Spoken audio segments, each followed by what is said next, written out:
Okay, Nintendo.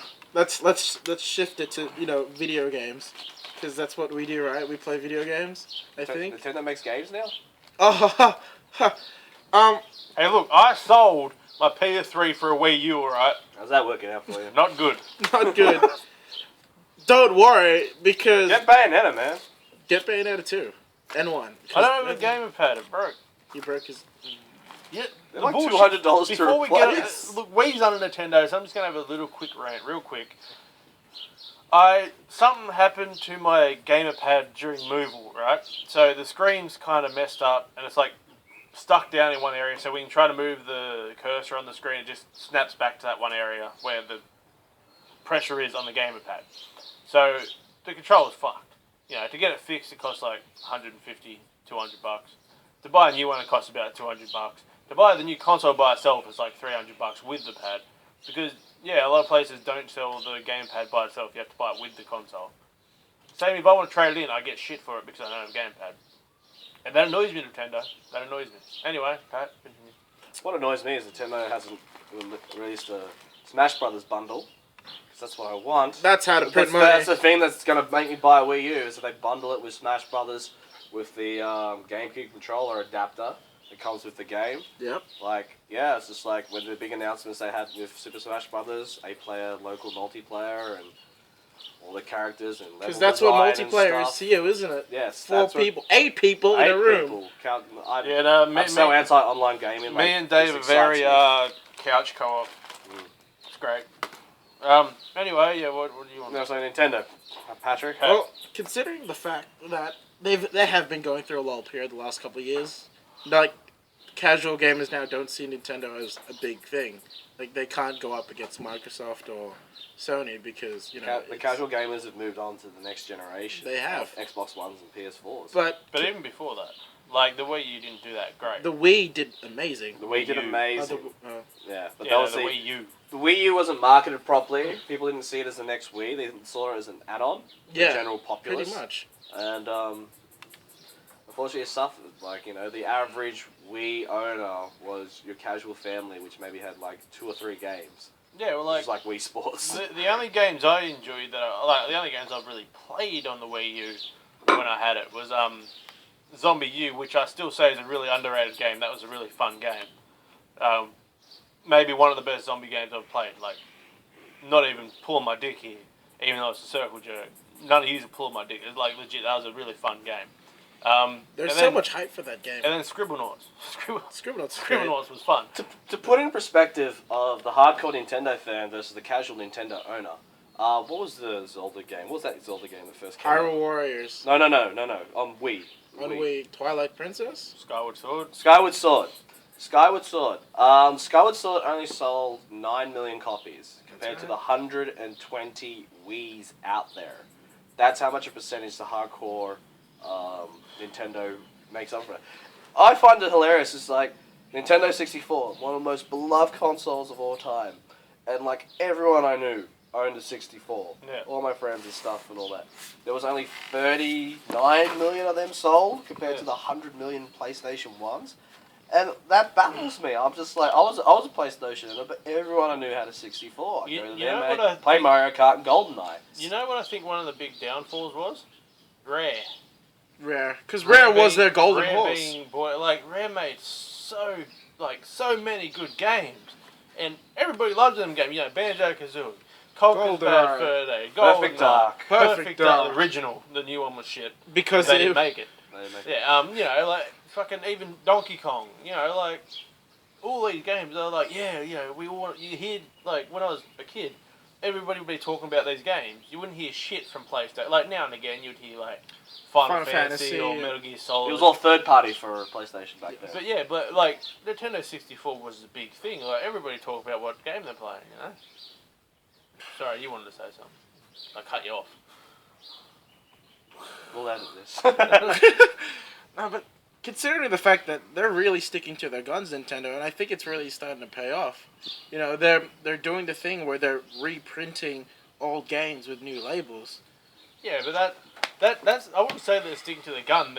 That's more of a we know they sell good. We got to get some money. Here, have an old game you loved. Yeah, I respect that, you know? Like, I want a new Star Fox game, and they're finally doing it after, like, 15 years. And it's, like, great. But... Oh, I thought you meant just, like, reboot. No, they're making new Star Fox games, new Zelda that's coming right, out. They're sticking to the guns as a Xenoblade. they're not competition with Microsoft and Sony. As in, like, we are a video game system, not an entertainment system. We make pure games. But the only problem I have with it, it's the same games. Yes, they reinvent the wheel every time. Like, the development they've gone with the Mario series, like how that series has changed and how they're able to redevelop a thing. But this, and you know, the Zelda series, just like every iteration has just been a beautiful new innovation in gaming. Like, you know, but at the same time, it's still the same games. Where's the new IP? No, considering the fact that all the third-party, you know, companies go to Microsoft or Sony. Because Nintendo is horrible with their third-party issues. It's a stem back since the NES time. And it's only now that they're starting to add DLC content because they're sort of realizing, hey, we've got to keep. We got internet. but like even. Okay, yeah, like with Sony and Microsoft, you know, they've had character throughout the years. You know, new generation of console, new games, bring out new iconic characters. You know, that people love. Like, oh, yeah, this is fresh, this is new. And yeah, like, as much as people do love Nintendo characters, it's, like Dave was saying, it's the same character. Like, they've got nobody new and fresh, really. They've like, tried. On the Wii, they released, like, an FPS called The Conduit, I think. Yes. And it was a great game, just nobody cared, because it was on the Wii. You know? I think it's because, you know, like, the Wii is seen as that child family console, you know, and, like, the, you know, casual gamers, you know, you're not going to have some random 18-year-old be like, oh, I'm going to go out and buy a Wii. He's going to be like, I'm going to go buy a PS4 or a PS3 and play fucking, you know, these games because they look cool, you know, like, unless you're a hardcore, like, if you grew up with the characters, it's a bit more understandable, you know, like, and I think you remember them, it's your childhood, but... It's what people are clinging onto. Like, yeah. Mario is like Andy Lau, it's just ageless. Yeah. Ageless. Immortal. Like, you know, in saying that though, Nintendo does have its big, like, you know, big games that everybody's like, yeah, like Smash Brothers. You know, for instance, everybody loves that game. Everybody wants to, you know, like... Mario Kart. I would buy it in my Wii U work, but it doesn't. So, yeah. It's a difficult topic. Because, you know... Is there anything else you want to add to it? No. I'm just really keen for the new releases. Well, as I said, like, they got Bayonetta 2, and, like, that game would not have come out if Nintendo didn't financially back it to be a second-party game. And, like, that's just full of... It's exclusive. Oh, okay. Only on Wii U. And this is full of expletives and sexual innuendo. But like, it's not your typical Nintendo game. No, they do need some of them. Like again, perfect example is Zombie U. Mad World, like more adultish games. Like they still can do Heroes. No More Heroes was amazing. They can still do the family-friendly child games. You know, you got like Mario, your Zelda, all that stuff. You know, Donkey Kong. New Donkey Kong came out. You know, but yeah, they do need to throw in more games for the adult audience because, like you said, they're just people don't like go towards Nintendo as much as Xbox and PlayStation, and that's the age of the average gamer. The adults, they're the ones buying consoles, and we'll buy the games, not the mum, kids that the parents buying them for their kids. But they're more like their parents are more convinced to buy them 3DSs and all their games and stuff. And that's why Nintendo still reeks the money in. The handheld market. Oh my god. The Pokemons, the Animal Crossing. The poker and the that was the most played game at PAX. Pokemon? Super Smash Brothers and Street Passing. It was ridiculous. Like the handheld lounge was just a sea of beanbags. A sea of beanbags and neckbeards. The occasional fedora tip. The smell of Mountain Dew residued in the air. Hey. Dorito stained beanbags. Orange stained fingertips. Fuck you guys. Pat in the centre of everything. Nah, I'm just joking. That's not how we see you guys. Some of you, I suppose. No Vita love. No Vita love. The one thing that annoyed me, they announced the remake to Majora's Mask, but for 3DS. Like, unlike Pat didn't like Majora's Mask so much, but that's my favourite Zelda game. And like Pat is a bigger Zelda fan than me and everything. But that game stuck out to me. I liked its like undertones, its darkness, its creepiness. I really like that. It's rather fucked up when you know the lore to it, Yep. And it's really cool. But yeah, like that would be one of them games that would like push me towards getting a new Wii, pad game control, or even buying a new Wii U. But it's not for Wii U. It's only coming out for 3DS, and I'm not a handheld person, so. It looks amazing though. I assume that they'd release it for the Wii U at some point, as in like a virtual game that you download. And they did that with Ocarina of Time. It was They did? first for the 3DS, and then they released it for Wii U. I don't know, did they? They did. There you go. And, at some point, because they're hand in hand, the whole touchpad thing, the whole 2 screens. Yeah. I don't see them not doing it. And Majora's Mask is a very, very beautiful game. I was just scared the shit out of it. Scared by it, more likely. I think you're just more scared of being scared. But, Shut up, man. yeah. So, Is that it for Nintendo? that's it for Nintendo. Right. Hopefully that's it for Nintendo. Eat it. Get your shit together, guys. Oh no, wait. Before we finish on that topic, wasn't there something about Rare making a new game? Yep, Rare said that they were going to make... Rare! Like the Rare, Rare. old day Rare, not like, here's fucking Microsoft sports Connect. Wii Adventure. Like actual, Banjo-Kazooie. The rumor is it's going to be a new Banjo-Kazooie game. Well, hopefully it's not like Nuts and Bolts. No. That was also made by the new Rare company, which is bought out Nintendo.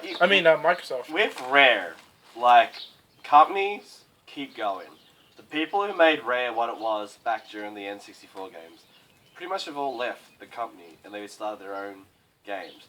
A lot of people who worked on GoldenEye and Perfect Dark left Rare and formed their own studios. I can't remember, it was Radical Studios, something like that. They made Time Splitters. Time Splitters was a great game. Yeah, and all that talent has split off into different companies and stuff, and you can find all their hard work in different games. Yeah, different games. It's just it's not about Rare coming back into prominence. It's just if you want to play good Rare games, you just need to follow the developers. Well, I'm hearing 2 things, that the old team's getting back together, which is higher We're getting the band back together, guys! Or it's just the new generation of people who grew up playing Rare games. Maybe they're just going to go out on a high note like the band on the Titanic movie. Yeah, go down with the ship. Or maybe it'll be great and it'll re-spark their fucking thing, Because Rare right now is horrible. Nobody takes it. Wait, did Rare do the new Killer Instinct? Is that Rare? I'm not sure. Because they did the original. They did the original. I just don't know if the Xbox One. I'm not sure either. Yeah. That I wouldn't be surprised if they Free did. to play fighting game. Combos everywhere. Download only. No story mode. No. Still a fun game. It is a very fun game. But I tell you what though, as a PlayStation supporter, Microsoft and Nintendo this holiday season has done a great job of wanting me to buy their consoles. Yeah. The exclusives on Xbox One, Forza Horizon 2 and Sunset Overdrive, they look amazing. Sony has dropped the ball with their exclusives. It's still the highest selling console. It's doing great. People love that console and its gaming environment. And a lot of the third parties are being port for PS4. There are more Destiny players on PS4 than there is Xbox One. The exclusives, they faltered. Drive Club has had a series of server issues that's still continuing on. Yeah, wasn't that on release day as well? Wasn't that on release day as well? Yeah, release day. And you bought and you were Me and Dave were just sitting in his room, just going it's not connected. I remember I offered you to come over and visit and hang out. And you're like, nah, I want to play Drive Club. I'm like, alright then, no problem. New game, whatever. And then you get home, you're like, it's not fucking working. I can play a single player, but obviously all the benefits of what Drive Club was about wasn't there. I was literally just playing Drive, not Drive Club. And also Order, the Order 1766 or whatever year it is. That was supposed to be released now during this period. That was what Sony was putting its money on as being its big exclusive for this holiday season coming up, but it's been delayed to 2015. That looks good though. Yeah, it does look great, and Sony's like a bit short on the exclusive departments, but they're going to do still quite well with all the third-party releases. Yeah. COD came out this week, And it's really good that I'm Assassin's hearing. Creed this week. Then you got Far Cry 4, the Grand Theft Auto 5 reboots. Like I've taken 2 weeks off work just to get all these games done. That looks beautiful, man. Yeah. It's just like I don't play first-person games, but watching that beautiful quality, it's just like I was looking forward to playing the story again, and then just to see how it played in first person, it's just like this is just a whole new thing. This is amazing. Yeah. Like, yeah. I'm playing the whole story on first person. Yeah. It's good. Yeah. Anyway, we got a bit off Nintendo. But that's alright. We're just talking about games. Games is what we do. Cams. Gums. Video gums. So yeah, this is a little slice of like quick topics, quick fire round. So yeah, we're going to test this format. Other formats maybe just doing one topic for one long subject matter where we can talk dedicatedly about one specific thing. We'll bring out some of those, but like we'll make them on something we can talk. Like we'll do a whole one about Metal Gear, or a whole one about Mass Effect, or like one of those things we can talk about for a long time. Yeah. And obviously, once we know what format we want to do, then we'll obviously invest in better audio equipment. And just you have to lie in 2015, like for all the HP, we're hoping to get something a bit solid on the ground. So. You got to think too, like me and Pat when we first. Pat and I. So me and Pat when we when we first decided to make the YouTube channel, that like did it in 2014, and that was our all the hotel parties. All the drunken hotel shower conversations, and 2013, thank you. Oh yeah, right. Sorry, we are in 14. 2013. That was like let's try this shit out. We liked it. 2014 was like this is our test year. We're gonna play around, do things different. See. This was our test year. This was our test year. We're like, let's see what we're comfortable doing, how we want to edit videos, how we want things to be presented. And I think we've kind of gotten into our groove of how we like doing our con videos and stuff. Like it was just to find what we like. All the feedback we've been getting has just been amazing. Like thanks, guys. we're literally just makes three us feel friends, better. just enjoying ourselves at cons and enjoying it with the people we meet, both our new friends and old friends. And It's been great. It's been great, and so hopefully we hope to bring this friendly, unprofessional professionalism to a new YouTube stratosphere level. Stratosphere. Okay, you've seen Interstellar, mate. Just Oh, calm it was brilliant. yourself. And you have to watch Interstellar at IMAX. Like, what they've shot for Pacific IMAX cameras is just fucking beautiful. It's a beautiful tribute to Stanley Kubrick. I know a lot of people don't like the science and the physics and relativity of it, but it is still a great, great movie. I highly recommend Matthew McConaughey. All right. Alright, so thanks for listening. Get off me, I'm done. And We forgot that You need a do new that. catchphrase. I don't need shit. Alright. Pat out. Pat out doesn't drop my microphone. Because I And care then about Dave equipment. drops it and it hits me in the crotch. You wouldn't know about that one, but don't worry about it. Alright, so we'll see you in the new future. Remember, circle jerk. Pat out. Get off me, I'm done.